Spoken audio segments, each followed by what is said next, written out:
ولا تكونوا كالذين تفرقوا واختلفوا من بعد ما جاءهم البينات وأولئك لهم عذاب عظيم. Bismillahirrahmanirrahim. Assalamualaikum warahmatullahi wabarakatuh. Alhamdulillah telah terselesaikan semua amanat yang dititipkan kepada kami, yaitu pembangunan gedung PPTQ Himah Aliyah yang kedua, selesai pengecoran ke lantai 5 atau atap, dan kita berencana terus untuk melanjutkan pembangunan. Yang kita butuhkan saat ini adalah bata ringan atau herbal senilai 460 meter dan per meter Rp70.000.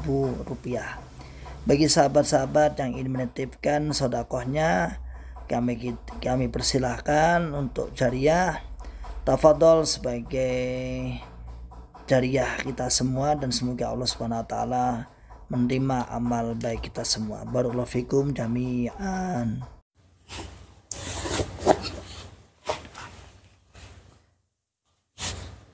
Bismillahirrahmanirrahim. Assalamualaikum warahmatullahi wabarakatuh. Alhamdulillahi rabbil alamin. Alhamdulillahilladzi allafa baina qulubina fa asbahna bi ni'matihi ikhwana. Asyhadu an la ilaha illallah wahdahu la syarika lah. Wa asyhadu anna Muhammadan abduhu wa rasuluhu sallallahu alaihi wasallam. Wa ala alihi wa ashabihi wa man saru ala nahjihi wa ba'd. Ma'asyiral muslimin, hafizakumullahu ta'ala. Alhamdulillahi rabbil alamin. Kita ucapkan kalimat syukur kepada Allah yang senantiasa selalu memberikan kepada kita semua nikmat hidayatul Islam, nikmat iman, nikmat sehat, nikmat sempat, nikmat bisa melaksanakan ibadah.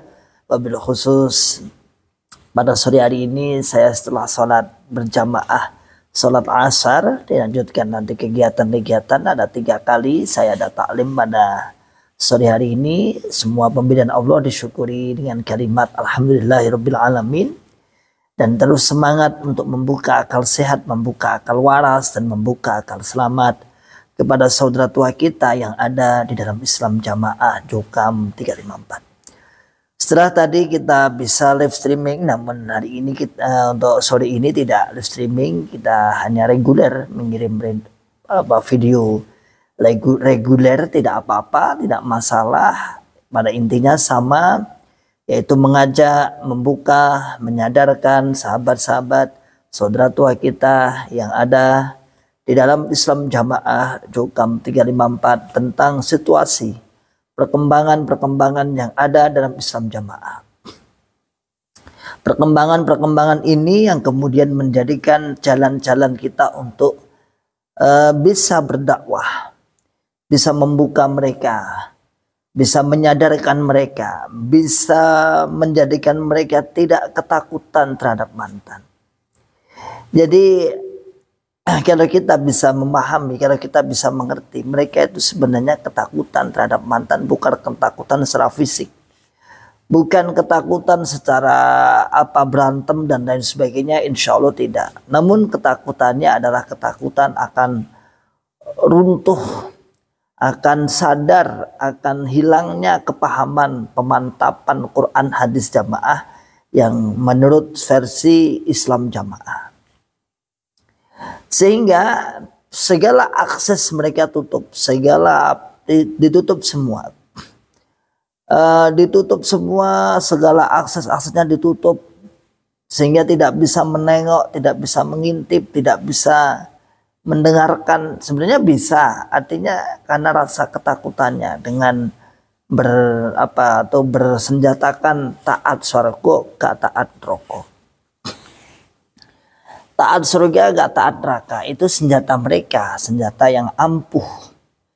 bagi mereka untuk meruntuhkan, untuk menancapkan keyakinan ini. Taat surga, gak taat rokok. Ma'asyiral muslimin hafizakumullahu ta'ala. Kita tahu misalnya keyakinan ini memang sangat-sangat luar biasa, mendalam, mendarah mendaging. Mendarah mendaging sampai balung sungsum. Apalagi kita semua, termasuk saya sendiri, puluhan tahun, bahkan menjadi bibit unggul, bahkan juga menjadi pejuang, menjadi salah satu pejuang untuk menyebarkan, untuk menanamkan, untuk menancapkan, untuk memperkuat yang disebut dengan Quran hadis jamaah. Sehingga pada kenyataan yang kita alami ketika kita hijrah, ketika kita keluar, ketika kita sudah keluar dari golongan ini, itu juga tidak semudah yang kita bayangkan dulunya. Kita harus membersihkan akidah-akidah kita. Begitu pula ketika kita sudah menjadi mendedikasikan dirinya untuk mendakwai, untuk membuka akal sehat, membuka akal waras, juga harus kita ngeplong nih, apa istilahnya? Ngeplong nih, nyopot kepahaman jamaah. Ada model kawan itu yang sudah hijrah, saya yakin sudah hijrah. Hatinya sudah hijrah, namun masih ada mencari cerita-cerita kebenaran, kalau saya lebih baik pada pembenarannya. Jadi Pak Nur Hasan itu seperti ini, Pak Nur Hasan seperti ini, dulu itu Pak Nur Hasan tidak takfiri, yang takfir itu murid-muridnya, dulu ini dan itu. Sebenarnya hatinya sudah gak cocok. Itu model seperti itu ada sekarang ya. Ada, dia juga sudah secara akidahnya sudah hijrah, cuman masih mencari-cari, bahkan diceritakan macam-macam dan sampai cerita itu nggak masuk akal. Sampai terakhir saya jawab, saya bukan orang baru di dalam Islam Jamaah. Karena beliau ini kayaknya orang baru, masuk belum lama di Islam Jamaah, lalu ada goncangan ini kemudian keluar. Lah ini sanak saudaranya ini ada yang memberi masukan tentang kebenaran-kebenaran zaman dulu. Lalu saya sekak itu, udah nggak bahas itu. Jangan nggak usah membahas, terlalu mengagung-agungkan si tokoh ini, nggak perlu. Karena saya itu bukan orang baru dalam Islam Jamaah. Saya itu puluhan tahun, bahkan saya generasi ketiga, keempat. Artinya mbah buyutku, mbahku, bapak ibuku sudah jamaah. Saya bukan orang baru, saya orang lama termasuknya. Dan cerita ini tidak pernah dimunculkan. Kok sekarang ada muncul cerita-cerita seperti ini? Intinya saya langsung katakan, Anda mau hijrah silahkan, tafadhol. Nah, kalau mau hijrah silahkan. Tugas kita hanya menyadarkan, dan bukti nyata bahwasanya ratusan muridnya, puluhan, ratusan, di antara ratusan itu ada yang hijrah. Di antara ratusan ada yang hijrah, kemudian ribuan yang saat ini ada yang hijrah. Itu tidak ada yang menceritakan seperti ini, model seperti ini. Berarti cerita ini cerita baru. Jadi Mbah Nur Hasan itu katanya takfirnya itu tidak pernah mengkafirkan orang lain misalnya. Itu murid-muridnya, jamaah itu tetap sah. Karena ini dan itu, hanya murid-muridnya saja. Udahlah, nggak usah mengkultuskan. Intinya sekarang dirancang keilmuan, bagaimana ilmu beliau sudah. Sebenarnya sanatnya paling sah dewi. Hatinya sudah hijrah sebenarnya, teman. Omongan-omongannya itu seakan membela. Tak tahunya saya ini mesti ada masukan dari luar ini. Ternyata benar, sanak saudaranya ada yang masih kolot dalam Islam Jamaah. Lalu diberi masukan-masukan itu, dibujuklah bahasanya. Saya katakan, semakin Anda bercerita pada saya seperti itu, semakin Anda terlihat dibohongi. Karena cerita itu puluhan tahun tidak pernah muncul di kalangan kita, tidak pernah. Ya banyak kok. Misalnya mana ya? Oh di sini. Banyak cerita-ceritanya itu, katanya Mbah Nur Hasan itu tadi ini dan seperti itu. Intinya itu kita nggak pernah mendengar. Intinya dia hanya mencari pembenaran, hanya membela dari sisi aspek pengkultusan Pak Nur Hasan itu, hanya dia membela saja kalau saya lihat itu. Mana ya? Mana.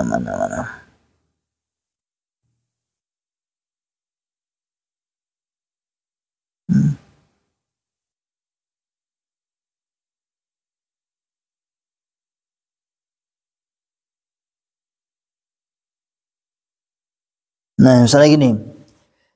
Jadi kalau ini membicarakan Bapak Imam, misalnya gini.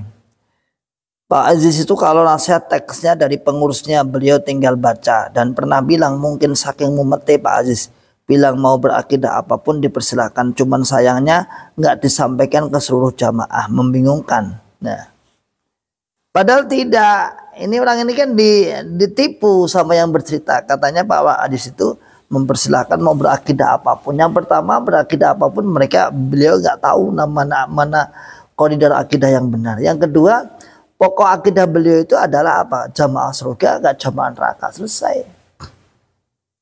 Jadi intinya itu menyalahkan kepada pengurus-pengurus. Saya katakan dulu kami juga seperti itu.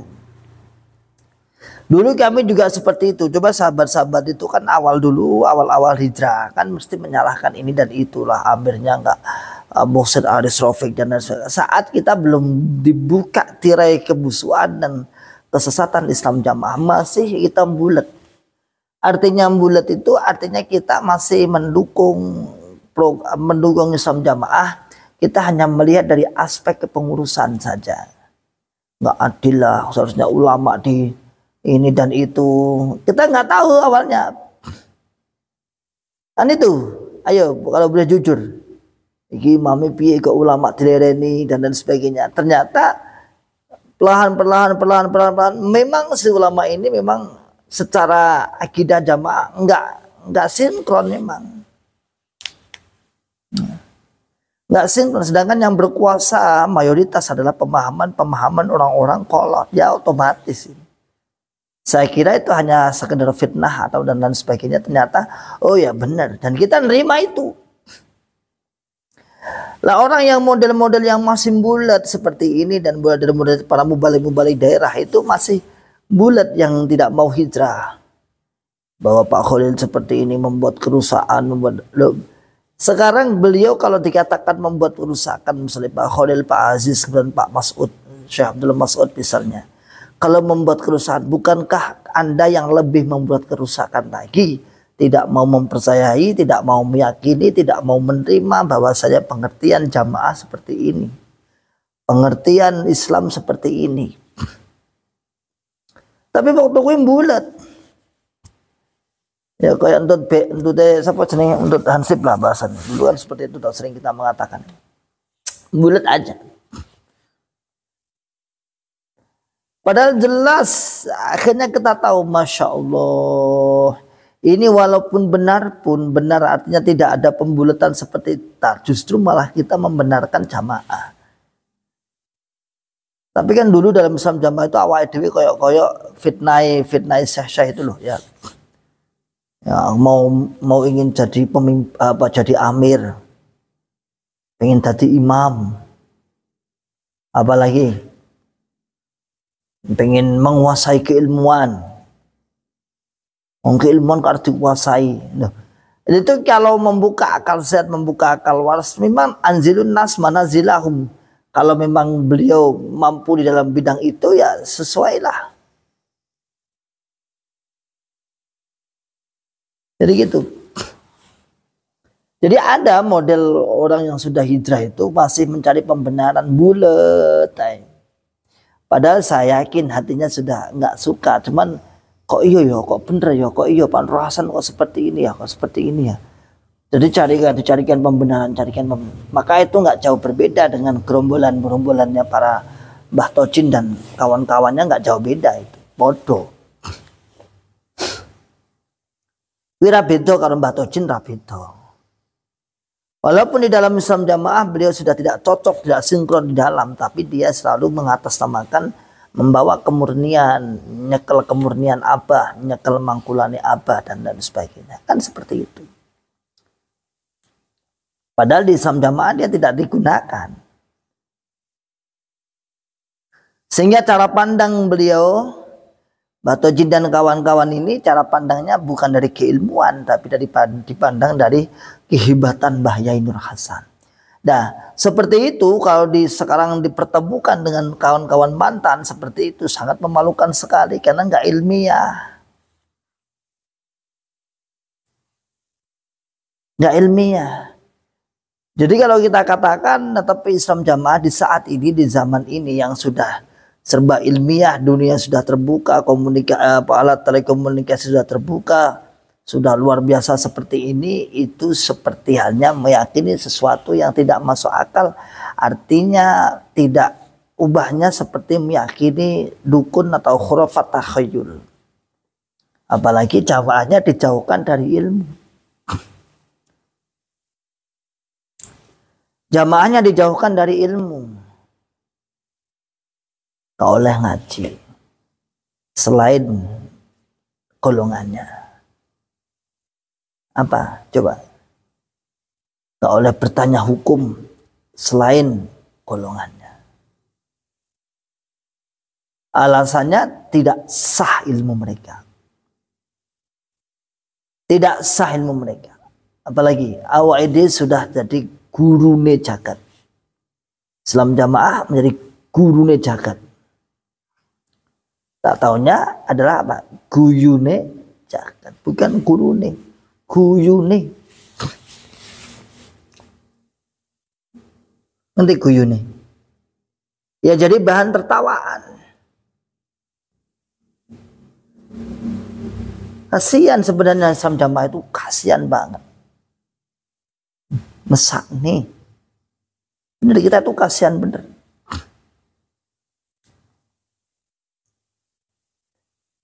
WDW itu kasihan banget terhadap apa mereka itu kasihan. Bukan apa-apa, kita tidak rasa ini, tidak. Kita tidak mau. Kita nggak seperti yang dituduhkan seperti mereka pengen jadi pemimpin, jadi amir. Pak Khalil itu ada yang mendramatisir. Pak Khalil itu sudah membentuk keamiran bawah tanah. Amir dalam amir, Jawa Tengah iki. Jawa Timur iki. Jawa Barat iki. Saya ingin bledos kunangan. Yo kuwi asine. Wih. Kapan semua itu terjadi spontanitas, qadarullah spontanitas. Jadi nggak ada sistem yang digunakan saat itu, ya kita sistemnya sistem jamaah itu, kita masih loyal dalam jamaah. Terjadilah apa yang terjadi, spontanitas sifatnya.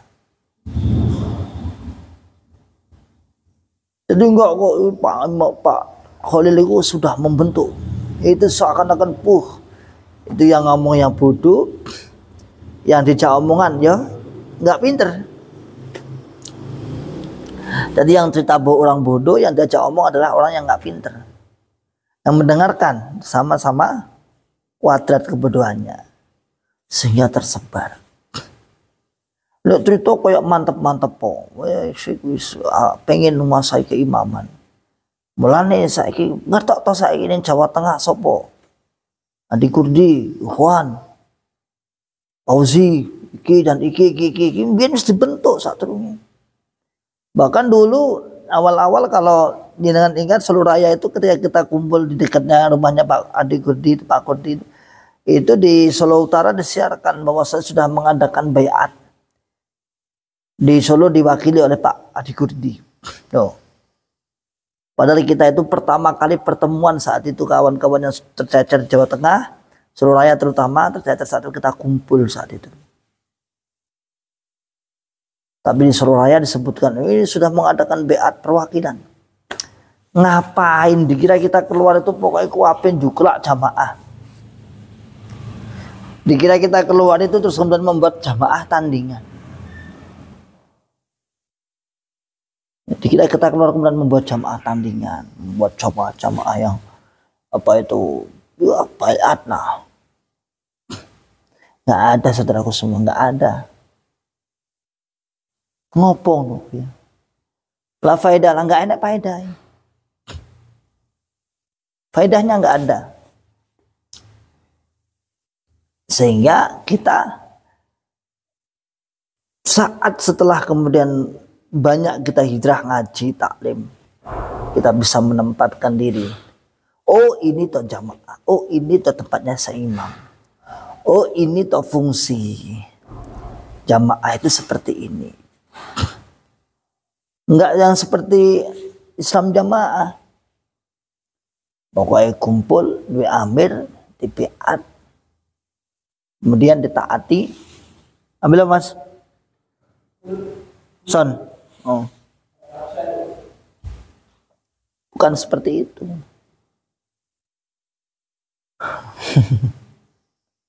Kamasyul muslimin hafidhakumullah ta'ala. Ayo sadarkan diri kita, buka akal sehat kita, akal waras dan akal selamat kita. Mereka sebenarnya tidak apa-apa. Mereka itu sebenarnya takut akan keruntuhan, luntur keimanannya, luntur jamaahnya. Oke, saudaraku semua, jazakumullah khairan. Salam akal sehat, salam akal waras, dan salam akal selamat. Akhiru da'wana alhamdulillahirabbil alamin.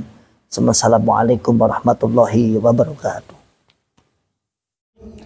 ولا تكونوا كالذين تفرقوا واختلفوا من بعد ما جاءهم البينات